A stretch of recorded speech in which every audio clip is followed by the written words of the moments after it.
These free effective communication skills training course videos brought to you by communication expert keynote speaker Dan O'Connor. Hi everybody, this is Dan O'Connor and welcome back to our Communicate in America series. In this series, we are talking about specific tactics that can help you more effectively communicate when doing business or dealing with people from the United States. DanO'ConnorTraining.com. Remember that as a professional communicator, you'll note that professional communicators from the US have closing lines that let other people know that's the end of the message without having to say, that's the end of my message, that's it. Ha ha. So always have a closing line prepared, along with, by the way, a lead-in line to help you transition into this type of talk. So a great closing line when you're all done delivering your message should be a closed-ended question. And a closed-ended question, remember, is one that tends to elicit a one-word answer, usually a yes or no. And in this case, what you want to hear 9 times out of 10 is going to be a yes from the other person, meaning, yes, I will do that. Yes, we are on the same page. Yes, you can count on me to do that. So ask a closed-ended question such as, can I count on you for that? Will that work for you? Are we on the same page? Are we good? And you will notice that when you do that, the other person, who will be relieved that the talk is over, will generally be ready to say, yes, you can count on me. Yes, we're on the same page. I tend to like, can I count on you? Because who wants to respond to, can I count on you with a, no, me? No, you can't count on me. I'm unreliable. Most people, when you say to them, can I count on you, respond with a, yes, you can. And you're done. You can simply transition away with a transitional phrase such as, great, have a great day, which means I'm out of here. But we still haven't covered the lead-in line, or the line that leads us into this conversation. Remember that when you're setting up a conversation like this, the last thing you want to say is something along the lines of, we need to talk. Because we need to talk, or I need to talk to you about something, or we need to have a talk is a danger phrase. Remember, we should be keeping a danger phrase and a power phrase list.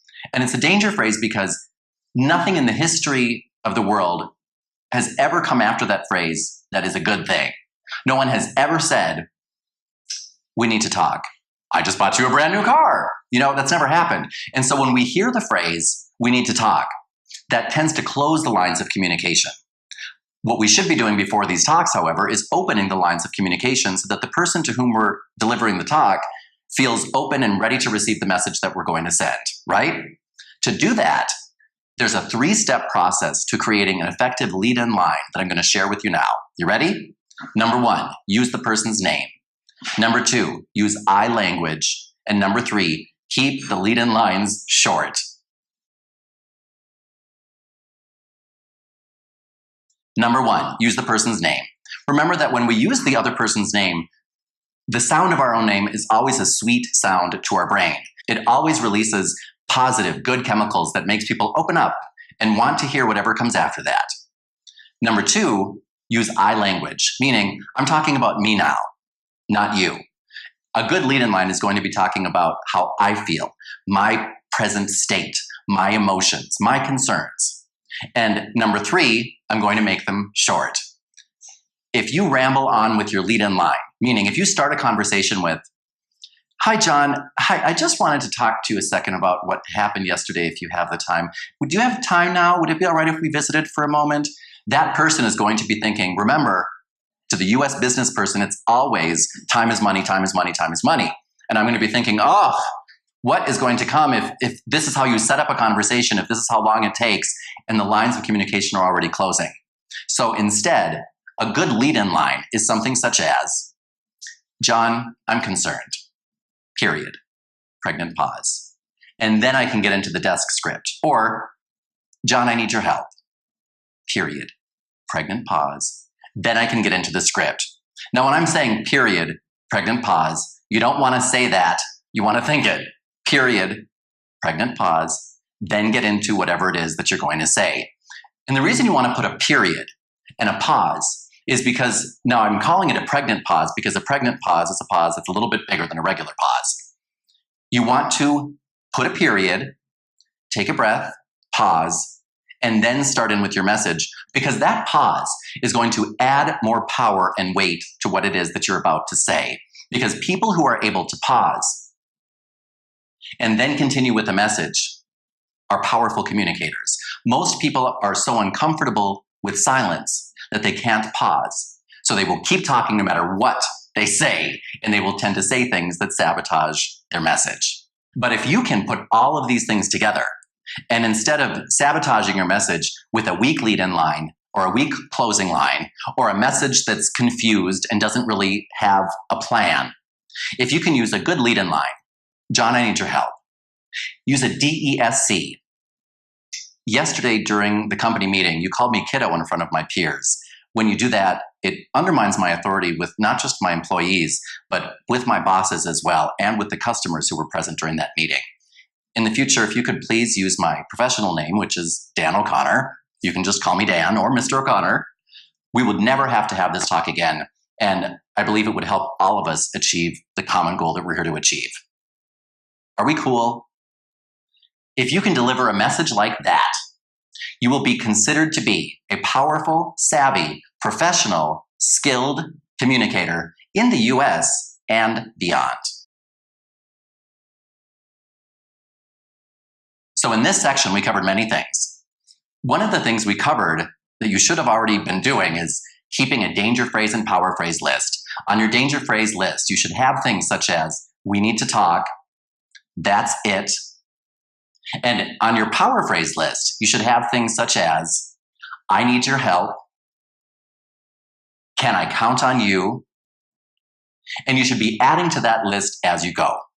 We talked about the WIFM. What's in it for me? That's not necessarily a phrase you want to be using verbally, but it's a phrase you always want to keep in mind when dealing with someone from the US. Remember, time is money, and don't ask me to do anything that does not have a direct benefit for me. What's in it for me is always a crucial element, a crucial concept to keep in mind. We talked about opening conversations and closing conversations. Hi, I'm Dan O'Connor with the XYZ department. What can I do for you today? Hi, I'm Dan O'Connor with the XYZ department, and I see that we're going to be going over the XYZ report. So let's get started. Keep your greetings quick, concise, and to the point, and remember that identification is crucial, especially when it comes to closings. Well, again, it was nice to see everybody. Remember, I'm Dan O'Connor. You can find me here in the customer service department, 9 to 5, Monday through Friday. I believe you all have my number. I look forward to hearing from you soon. Identification is key. And so is keeping on message. When we can deliver a message, especially one that's difficult, where we're talking about behavior or service or something that we would like to see changed, always have a freestyle script. The desk script helps you say just enough, not too much, not too little, helps you keep on track. Remember to do things like include the WIFM before you close by using a simple DESC. Describe the situation, give the effects of the situation, say what you want, and give a consequence that's positive. But even talks like that need something before it and after it to really pack a punch.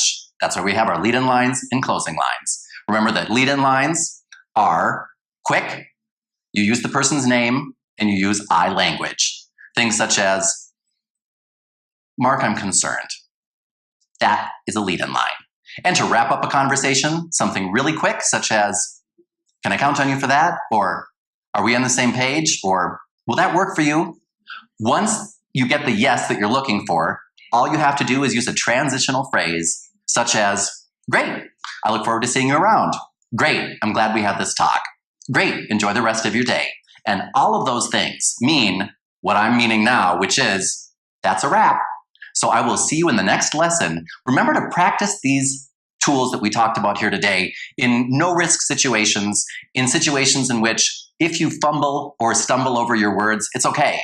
Keep your cue cards handy. You should be, remember, reading, writing, speaking, hearing things. When you can read it, write it, speak it, hear it, that will help take these tactics and these strategies and make them yours like that, but not just seeing it in a video, not just listening.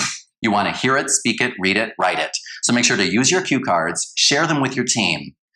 Watch these videos, listen to the audios, and in doing all of that, you will speak it, hear it, read it, write it. You will improve your communication skills, and you will master communication, especially with the American professional.